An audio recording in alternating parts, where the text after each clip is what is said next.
Hello दोस्तों, अगर आप लोगों ने कहानी के पिछले एपिसोड्स नहीं पढ़े हैं तो मैंने लिंक डिस्क्रिप्शन बॉक्स में मेंशन किया है। आप वहां पर कहानी के पिछले सभी एपिसोड्स पढ़ सकते हैं। साथ ही चैनल को सब्सक्राइब नहीं किया है तो जल्दी से कर लें। आपका बहुत बहुत शुक्रिया सर, आपने मेरी बहुत मदद की। अभय मन में सोचता है, आखिर तुमसे रिश्ता जुड़ने वाला है और आज नहीं तो कल तुम मेरी भाभी बनोगी, तो एक देवर को तो भाभी की हेल्प करनी ही थी। अगर रेयांश यहाँ होता तो वह भी यही करता। तभी प्रथा बोली, सर मैं आपके पैसे जल्दी ही लौटा दूंगी। अभय, अगर मैं कहूँगा कि मिस प्रथा आपको पैसे वापस करने की ज़रूरत नहीं है तो आप इस बात के लिए नहीं मानेंगी, इसीलिए आप मुझे पैसे जब चाहें वापस कर सकती हैं। तभी उसे रेयांश का कॉल आता है। अभय कॉल पिक करते हुए बोला, रेयांश तू कहाँ है? रेयांश उसे तुरंत बुलाता है। अभय प्रथा से बोलता है, मुझे अभी जाना होगा और तुरंत वहाँ से निकल जाता है।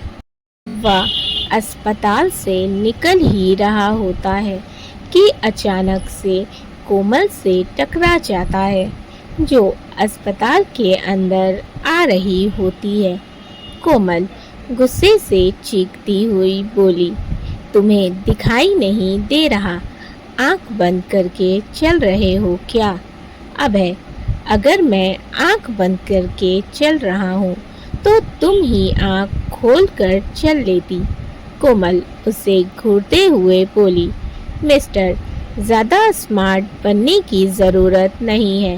तुम जैसे लोगों को मैं अच्छे से जानती हूँ, जो लड़कियों से टकराने के बहाने ढूंढते हैं। उसकी बात सुन अभय बोला, अभी मैं जल्दी में हूँ, नहीं तो तुम्हें बताता कि कौन किससे टकराने के लिए मरा जा रहा है। इतना बोल अभय वहाँ से तेज कदमों से चला जाता है। वहीं कोमल उसकी बात सुन जोर से चिल्लाती है, तुम्हारी हिम्मत कैसे हुई बकवास करने की? लेकिन तब तक अभय वहाँ से जा चुका था। कोमल पैर पटकती हुई हॉस्पिटल के अंदर आ जाती है, जहां प्रथा दादू सा के ऑपरेशन खत्म होने का इंतजार कर रही थी। तभी डॉक्टर बाहर आते हैं और उसे बताते हैं कि पेशेंट का ऑपरेशन सक्सेसफुल रहा, लेकिन उन्हें होश आने में कुछ घंटे लगेंगे। प्रथा और कोमल यह सुनकर बहुत खुश हो जाती है। प्रथा कोमल से चाचा चाची का पूछती है। तब कोमल उसे बताती है कि उन्होंने कहा है कि वो लोग बाद में आएंगे। दी, मैंने तो पहले ही कहा था कि आपने उन लोगों को बेकार में ही बुला लिया। उन्हें दादू सा की बिल्कुल नहीं पड़ी है, उन्हें तो सिर्फ उनके घर से मतलब है। इधर अभय जब रेयांश के पास पहुंचता है तो वो उसके सिर और हाथ पर पट्टी बंधी देख हैरान होकर बोलता है, तुझे चोट कैसे लगी? तू तो उस अनुराधा को ढूंढने गया था।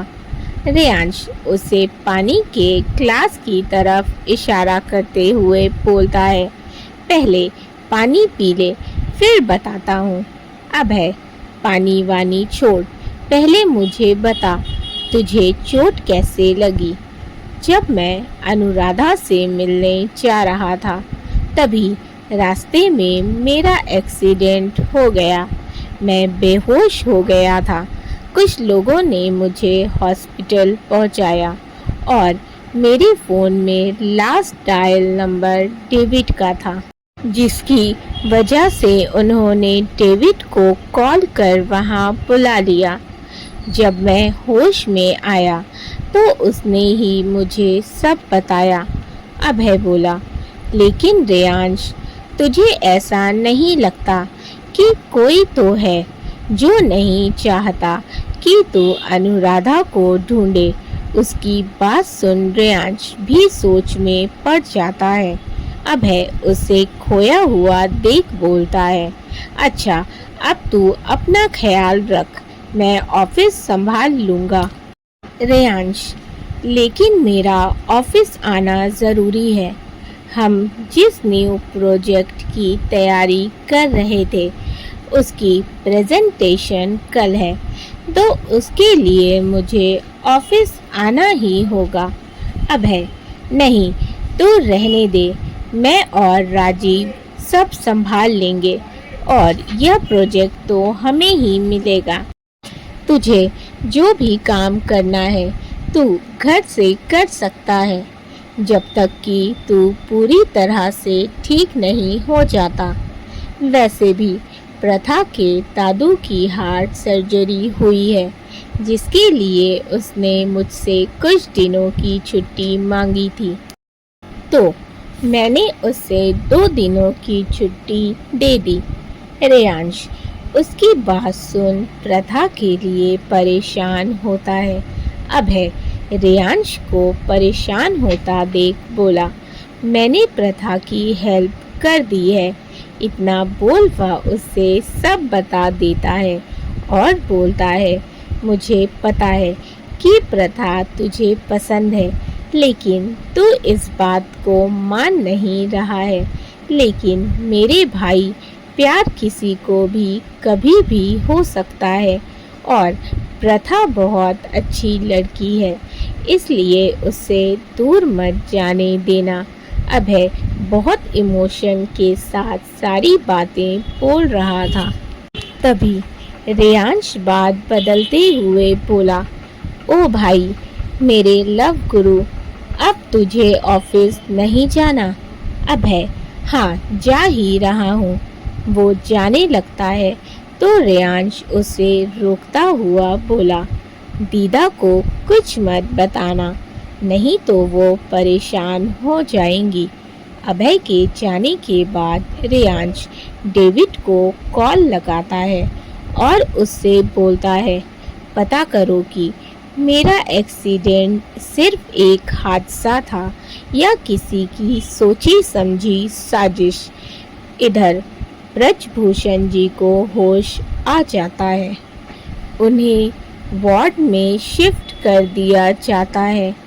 कोमल और प्रथा उनसे मिलने जाती है। ब्रजभूषण जी धीरे से आंखें खोलते हैं और बोलने की कोशिश करते हैं। प्रथा, दादू सा अभी आप कुछ ना बोले, डॉक्टर ने आपको आराम करने को बोला है। कोमल, हाँ दादू, आप ठीक हैं, हमारे लिए यही काफ़ी है। ब्रजभूषण जी के आंखों में आंसू थे। आज उनकी पोतियाँ सच में बड़ी हो गई थी। प्रथा उनके आंसू साफ करते हुए बोली, कोमू तो दादू सा का ध्यान रख, मैं अभी घर से कुछ अच्छा सा बनाकर लाती हूँ। डॉक्टर ने दादू सा को ताज़ा और हल्का खाना खाने को बोला है। कोमल, ठीक है दी, आप बेफिक्र होकर जाओ, मैं दादू सा का ध्यान रखूँगी। प्रथा घर के लिए निकल जाती है। वो जब घर पहुँचती है तो देखती है चाचा चाची लिविंग रूम में बैठे पिज़्ज़ा खा रहे होते हैं। उनकी नज़र जैसे ही प्रथा पर पड़ती है, शीला बोल पड़ती है, प्रथा तुम आ गई। देखो तुम्हारे चाचा ये अंग्रेजी खाना लाए हैं, बोले कि तुम थक गई होगी और गर्मी भी तो इतनी ज़्यादा है, कहाँ किचन में तपोगी, इसीलिए यही खा लेते हैं। तो मैं भी मान गई। वैसे पिताजी की तबीयत अब कैसी है? प्रथा बिना एक्सप्रेशन के बोली, दादू सा की तबीयत अब ठीक है और मैं उनके लिए कुछ खाने को बनाने जा रही हूँ। आप लोग एंजॉय कीजिए अपना ये पिज़्ज़ा। इतना बोल वह अपने रूम में आ जाती है। शीला, देख रहे हो तुम कैसे ताने मार कर गई है। वो जैसे ही अपने रूम में आती है उसकी नज़र विनय पर जाती है जो उसके बेड पर आराम से लेटा हुआ था। ये नज़ारा देख प्रथा का गुस्सा सातवें आसमान पर पहुंच जाता है। वो चीखती हुई बोली, तुम्हारी हिम्मत कैसे हुई मेरे बेड पर लेटने की? तुम जैसे लोगों के लिए हमारे घर में गेस्ट रूम है तो तुम वहाँ जाकर लेटो। निकलो अभी मेरे रूम से। विनय मुस्कुराता हुआ बोला, आराम से जाने मन, नहीं तो तुम्हारी खूबसूरत आवाज़ खराब हो जाएगी। फिर तुम मुझे जानू कैसे बोलोगी? प्रथा, जानू बोले मेरी चुत्ती, मैं तुम्हें बस चाची की वजह से बर्दाश्त कर रही हूँ। विनय उसके पास आते हुए बोला, जाने मन, कुछ दिन मैं तुमसे दूर क्या रहा, तुम्हारे तो पंख निकल आए हैं। ये बोल वह उसके बेहद करीब आ जाता है। प्रथा उसे जोर से धक्का देते हुए बोली, खबरदार, अगर मेरे पास भी आए मैं किसी का लिहाज नहीं करूँगी। ये बोल वो उसे रूम से बाहर धक्का देकर दरवाज़ा बंद कर खुद से बोलती है, कोमल सही थी, मैंने बेकार में ही इन लोगों को दादू सा के बारे में बता दिया। इनको तो दादू सा की पड़ी ही नहीं है। जल्दी से फ्रेश हो जाऊं, अभी तो खाना बनाने में भी टाइम लगेगा। इधर विनय गुस्से से शीला के पास आकर बोलता है, दीदी, मैंने तुमसे बस यही मांगा है कि मेरी और प्रथा की शादी करवा दो, पर तुम हो कि पता नहीं कौन से मुहूर्त का इंतज़ार कर रही हो। शीला गुस्से से बोली, चुप कर कलमुहे, फिर से आकर सर पर सवार हो गया। शादी करवा दो, शादी करवा दो, अभी एक झापड़ लगाऊंगी ना, सारा शादी का भूत उतर जाएगा। दिन रात बस उसी मनहूस लड़की की माला जपता रहता है। विनय भी गुस्से से बोला, ऐसा है ना दीदी, ज़्यादा उबलने की ज़रूरत नहीं है। एक काम बोला इजी सा, वो भी तुमसे नहीं हो रहा है, सिर्फ दिन भर खाती रहती हो। खुद को देखा है कभी? खा खा कर गुब्बारा बन गई हो। अब इससे ज़्यादा खाओगी तो फट जाओगी कोई दिन। एक छोटा सा काम भी नहीं हो रहा तुमसे। अगर नहीं कर सकती तो बता दो, मैं खुद कुछ कर लूँगा। शीला आँख बबूला हो गई। वो पिज़्ज़ा का एक स्लाइस उठाकर विनय के मुंह में ठूसते हुए बोली, बहुत ज़्यादा ही ज़बान नहीं चल रही तेरी। एक तो उस कलमुही को पसंद कर लिया, पता नहीं ऐसे कौन से हीरे जड़े हैं उसमें, और ऊपर से उस चुड़ैल के लिए अपनी ही दीदी से ज़ुबान चला रहा है। विनय का पूरा मुंह पिज़्ज़ा से भर गया था। वो घूरते हुए शीला को देख रहा था। शीला उसकी ओर देखते हुए बोली, अब घूर क्यों रहा है? ये तेरी सज़ा है मुझसे ज़बान लड़ाने की, ताकि तू आइंदा ऐसी गलती ना करे, समझा? खैर, मैंने तुझसे कहा है कि थोड़ा सब्र कर, उस कमबख्त को मैं तेरे साथ ही ब्याहूंगी। तू थोड़ा इंतज़ार तो कर, पहले उस खूसट बुढ़े को इस दुनिया से निकलने तो दे, क्योंकि वो अपने जीते जी तो कभी ये शादी नहीं होने देगा। विनय, तो वो कब जाएगा इस दुनिया से? चाची, उसके लिए कुछ सोचना पड़ेगा। तू फिक्र मत कर, कोई ना कोई रास्ता निकालते हैं। तो इसीलिए ज़्यादा सोच मत और अभी अपने गुस्से को शांत कर और ये पिज़्ज़ा खा, बहुत टेस्टी है। ये बोल चाची जी फिर से पिज़्ज़ा खाने लगती है। वहीं प्रथा खाना बनाकर अस्पताल के लिए निकल ही रही होती है कि शीला और रमेश भी उसके साथ चलने को बोलते हैं। प्रथा उन्हें भी लेकर हॉस्पिटल आ जाती है। वहीं ब्रजभूषण जी जब उन दोनों को वहां देखते हैं तो खुश नहीं होते, क्योंकि उनका बेटा अपनी बीवी का गुलाम था, जो अपनी बीवी की हर बात मानता था, चाहे वह गलत बोले या सही। और ये बात ब्रजभूषण जी को बिल्कुल पसंद नहीं थी, क्योंकि उनका बेटा अपनी बीवी की हाँ में हाँ मिलाता। इसी तरह 2 दिन निकल जाते हैं।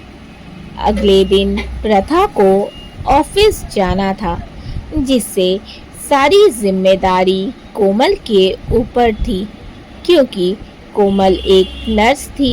इसीलिए ब्रजभूषण की देखभाल वह अकेले कर सकती थी, जिसलिए प्रथा को उनकी ज़्यादा टेंशन नहीं थी। अगले दिन जब प्रथा ऑफिस के लिए रेडी हो रही थी, तभी उसे रेयांश की कॉल आती है। प्रथा कॉल पिक करते हुए बोली, यस सर। रेयांश रूखी आवाज़ में बोला, मिस प्रथा, आज आपको ऑफिस नहीं मेरे घर आना है। प्रथा, लेकिन सर। वह अभी इतना ही बोल पाती है कि कॉल डिस्कनेक्ट हो जाती है। आज प्रथा ने पीच कलर का सिंपल सा फ्रॉक सूट पहना था और बालों को हमेशा की तरह बांध रखा था, साथ ही कानों में छोटे छोटे ईयरिंग। चेहरे पर मेकअप के नाम पर सिर्फ लाइट लिपस्टिक, जिसमें वह हमेशा की तरह ही बहुत खूबसूरत लग रही होती है। विनय की नज़र जब उस पर पड़ती है तो वह उसे देख सीटी मारते हुए बोला, जाने मन यूं पटाखा बनकर किस पर बिजली गिराने जा रही हो। प्रथा उसे घूरती हुई शीला से बोली, चाची जी समझा लीजिए अपने भाई को, वरना मुझसे बुरा कोई नहीं होगा। शीला जल्दी से बात बनाते हुए, अरे बेटा, इसकी तो मजाक करने की आदत है। वैसे तू इतनी सुबह सुबह कहाँ जा रही है? प्रथा, जॉब पर जा रही हूँ। प्रथा दादू सा और कोमल का खाना लेती है और वहाँ से निकल जाती है। उसके जाते ही शीला चैन की सांस लेते हुए बोली, मैंने तुझसे कितनी बार बोला है, ऐसी हरकतें मत किया कर। अगर तुझे उस पनौती से शादी करनी है तो अच्छे से उसके सामने पेश आया कर, वरना वह तुझे घास भी नहीं डालेगी। प्रथा पहले हॉस्पिटल जाती है। दादू सा और कोमल को खाना देने के बाद रेयांश के घर के लिए निकल जाती है। इधर रेयांश घड़ी को ही देख रहा था, क्योंकि प्रथा पूरे आधे घंटा लेट थी। प्रथा विला के अंदर आती है और सीधा रेयांश के रूम की ओर बढ़ जाती है। वो डोर नॉक करती है। रेयांश उसे अंदर आने को बोलता है। प्रथा जैसे ही अंदर जाती है, रेयांश की नज़र उस पर टिक जाती है। प्रथा, सॉरी सर, मुझे आने में थोड़ा लेट हो गया, आगे से ऐसा नहीं होगा। तभी प्रथा की नज़र उसके सिर और हाथ पर बंधी पट्टी पर जाती है।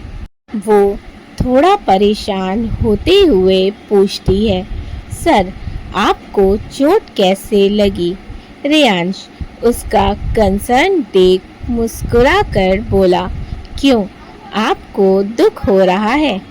इसका मतलब है आप मेरी केयर करती हैं।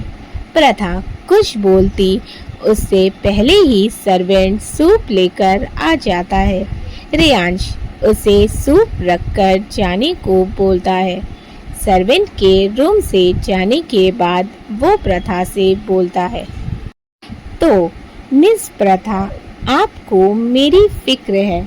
ये जानकर मुझे अच्छा लगा कि मैं इतना बुरा भी नहीं हूँ। तो अब आप मुझे सूप पिला दीजिए। प्रथा, मैं आपको सूप कैसे पिला सकती हूँ? रेयांश उसे हिचकिचाता देख अपना हाथ दिखाते हुए बोला, आप मेरे हाथ पर बंधी पट्टी नहीं देख रही हैं, इसीलिए ही मैं आपको सूप पिलाने को बोल रहा हूँ। उसके हाथों पर बंधी पट्टी देख प्रथा सूप की ट्रे हाथ में लेकर उसके पास आकर बैठ जाती है। रेयांश का तो सारा ध्यान बस प्रथा के फेस पर था। प्रथा उसे अपने हाथों से सूप पिलाने लगती है।